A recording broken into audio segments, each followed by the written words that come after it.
자, 우리가 지난 시간에 살펴본 내용의 말씀은요, 손 마른 자를 고치신 예수님에 대한 내용이었습니다. 손 마른 자, 손이 굳어져서 온전한 삶을 살지 못했던 그 사람.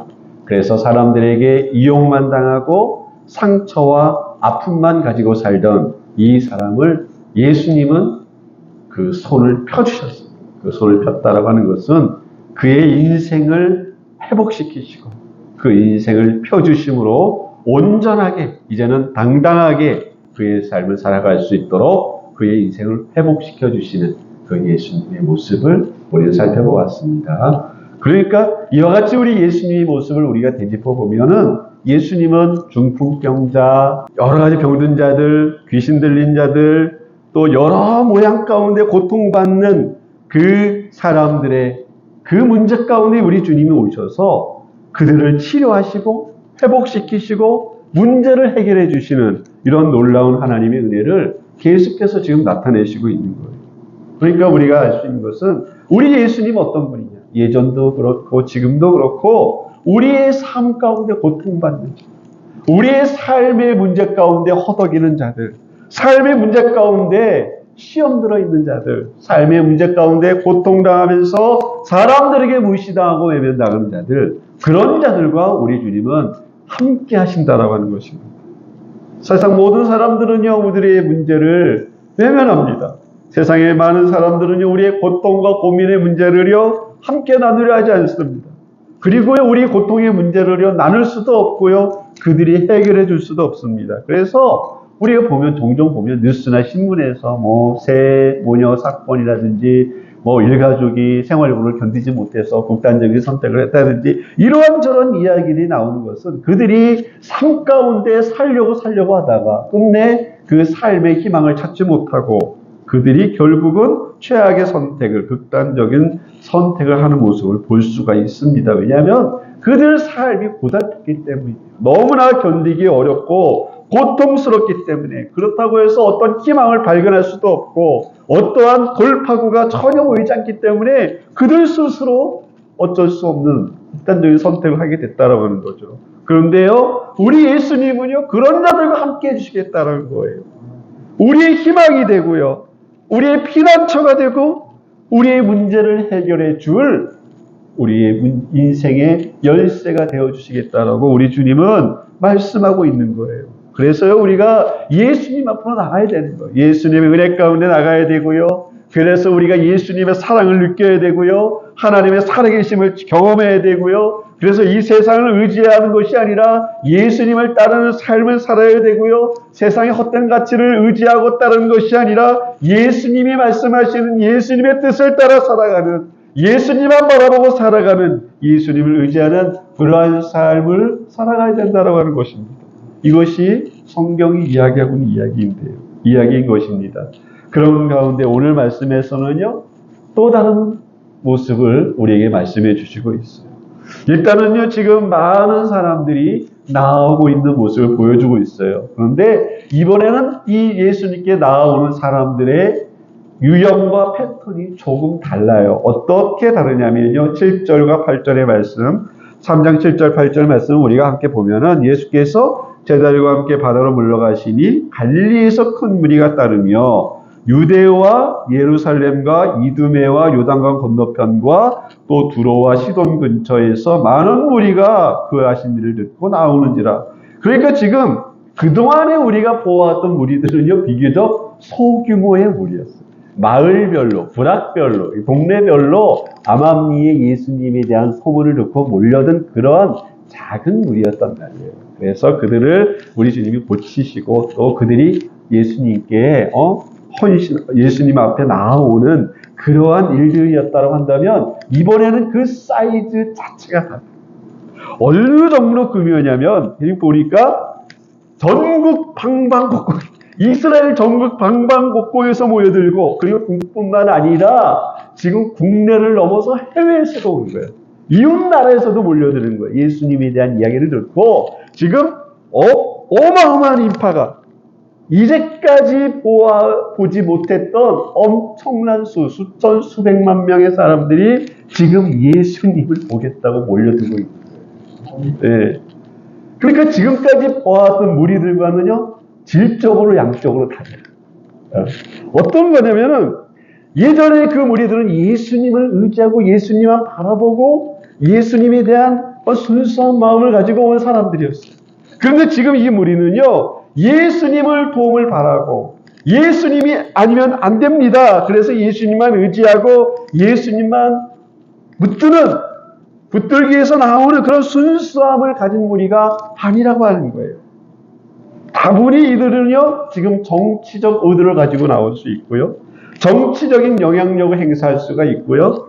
정치적인 힘을 쓸 수 있는 그런 집단으로 지금 변질되어 가고 있는, 어쩌면 그렇게 변해버린 그런 무리라고 하는 거예요.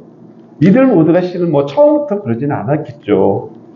분명 이 사람들 가운데서도 순수한 목적을 가지고 순수한 의도로 예수님을 만나기 위해서 나온 사람들도 있었을 거예요. 그런데 지금 수백만 명의 이 엄청난 규모의 사람들이 모이다 보니까 그들 스스로 자신들도 모르게 그들이 정치적인 모습으로, 정치적인 무리들로 변질되어 가고 있다고 하는 거예요.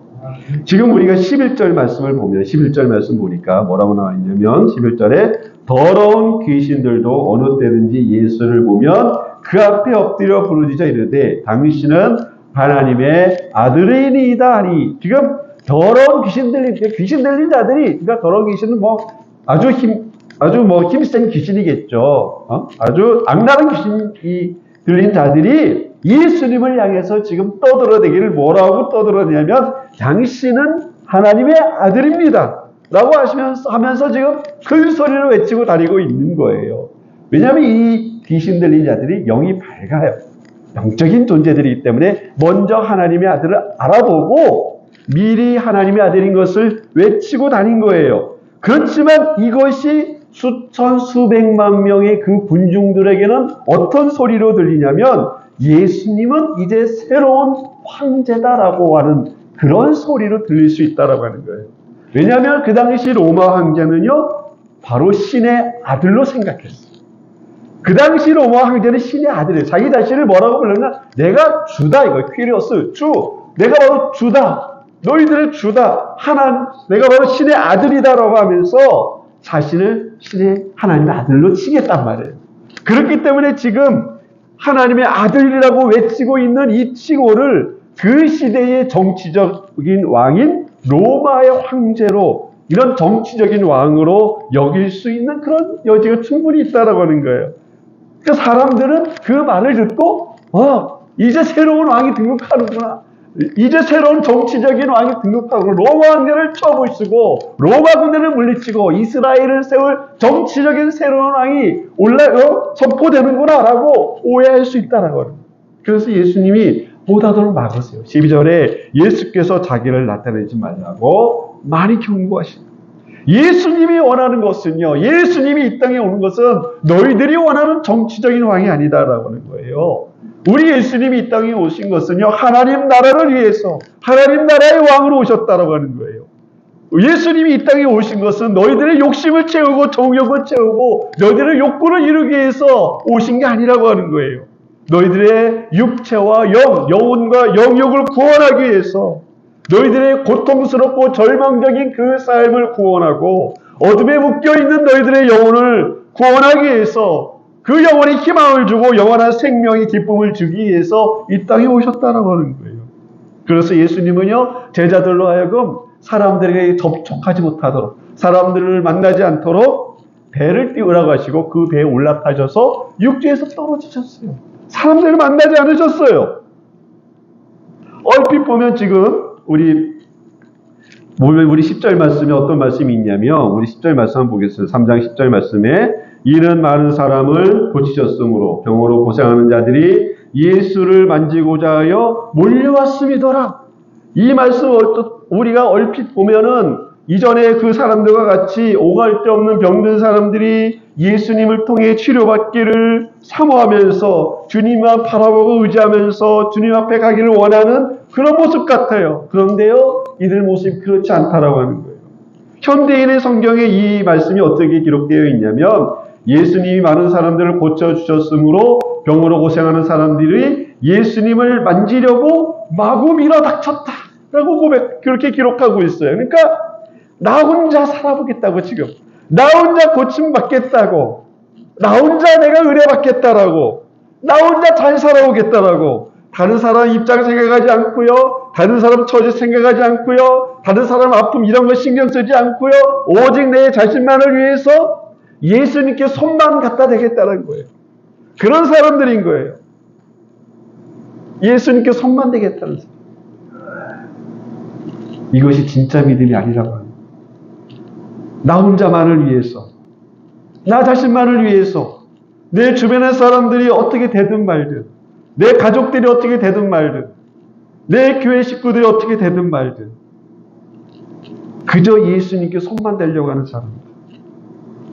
이들은요, 예수님에 대한 간절한 사모함, 간절한 마음, 사모하는 마음, 예수님을 향한 진실된 마음, 그런 것이 아니라 예수님을 단지 내 목적을 위해서 이용하고 뒤돌아서는, 내게 필요할 때만 예수님의 손을 잡고 필요 없으면 놓아버리는, 필요 없으면 예수님을 뱉어버리는 그런 정치꾼적인 믿음이라고 하는 거예요.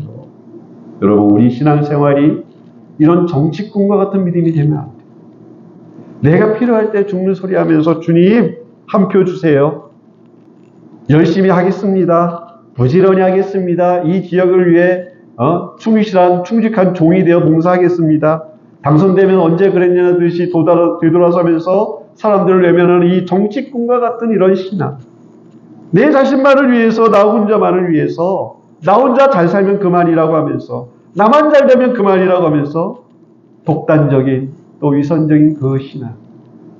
무엇보다도 우리의 신앙은요, 순수함이 있어요. 순전함이 있어야 돼요. 예수님을 사랑하는 순결한 마음, 예수님을 사랑하는 가운데 다른 사람도 돌볼 수 있는 그러한 마음, 주님을 위해서 간절하게 그 사모하는 마음 가지고, 나를 위해 우리 주님이 나를 위해 죽으시고 나를 위해 피 흘리신 그 사랑 가슴에 새기고, 그래서 주님만 바라보고 주님만 의지하면서 무슨 일이 생겨도, 어떤 고난이 와도 난 주님의 길을 가겠습니다. 주님, 나의 길을 포기하지 않겠습니다. 주님이 아니면 난 살 수 없습니다. 주님만이 내 인생의 주인이시고 내 삶의 주인이시고, 그러면서 내 이웃을 돌보면서, 내 가족을 돌보면서 함께 주님을 위해 헌신하는 그 삶, 그 신앙, 그러한 순수한 믿음의 고백이 우리에게 있어야 됩니다. 이런 순전한 믿음의 고백 가운데 주님이 함께 하십니다. 주님께서 우리의 기도를 응답하시고, 우리 주님께서 우리 간교에 역사하시고 일하심으로 주님의 능력을 나타내셔서 우리의 삶 가운데 주님께 영광 돌리는 삶이 될 수 있다라고 하는 것입니다. 사랑하는 성도 여러분, 오늘 말씀 가운데 우리가 깨달아야 하는 것은, 지금 예수님께 나오는, 손만 대려고 나오는 이 수없이 많은 사람들, 예수님을 정치적으로 이용하고 오직 나의 유익과 목적과 정욕을 위해서 예수님을 도구로 사용하는 이 사람들, 이 정치적인 믿음이 아니라 주님을 향한 순수한 마음, 주님을 사모하는 순전한 마음, 그 믿음 가지고 무슨 일이 있어도 난 주님을 사랑하려고 합니다. 나를 위해 십자가에 모진 고난을 당하신 그 예수님 마음속에 간직하며 살기를 원합니다. 나를 위해 부활하신 주님의 그 은혜, 부활의 은혜를 가슴에 품고 다시 희망 안에서, 다시 소망 안에서 일어서며 살겠습니다. 이런 믿음을 가지고 주님을 위해 살아가시는 우리 귀한 성도님들이 되시기를 간절히 바랍니다.